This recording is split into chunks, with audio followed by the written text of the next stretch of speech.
C'est un accord historique qui a été acté le 9 décembre dernier au château de Castries. 4 agglomérations ont officialisé leur coopération. Alès Agglomération, Nîmes Métropole, Montpellier Méditerranée Métropole et Toaglo. Un partenariat qui flotte depuis 2004, qui a d'abord débouché sur le premier pôle métropolitain de France, coopération d'Alès et Nîmes dès 2007, et qui a enfin abouti aujourd'hui, tout juste un an après la naissance de la grande région Occitanie. Une évidence en somme pour les 4 présidents, fruit d'un constat de réaffirmer la complémentarité de ces 4 agglomérations et métropoles, et qui a pour objectif de renforcer certains secteurs clés de cette grande aire urbaine. Donc Nîmes-Alès me permet aujourd'hui de nous raccorder à l'autoroute, de nous raccorder au TGV, mais je crois que ce n'est pas suffisant.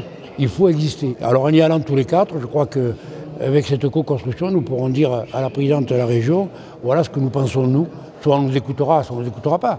Mais je crois qu'on arrivera unis, 1,5 million de personnes qui arriveront présentant un dossier cohérent, logique et qui tient la route.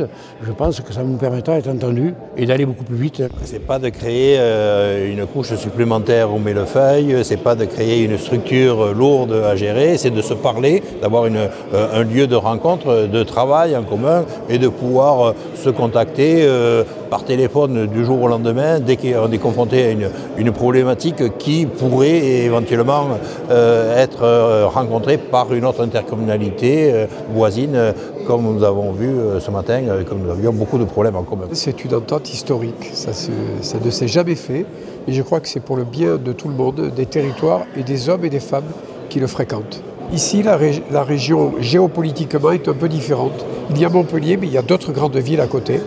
Et le fait de les unir nous donne encore plus de puissance, à la fois au niveau régional, mais aussi à l'international, parce que c'est une marque, quelque part.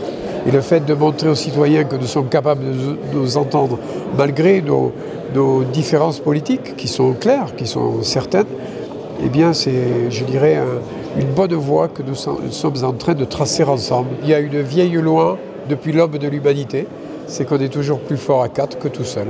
C'est tout simple. Aujourd'hui, on a le devoir, les élus que nous sommes, de faire des économies de structure. Nos concitoyens ne comprennent plus l'imposition, etc., etc.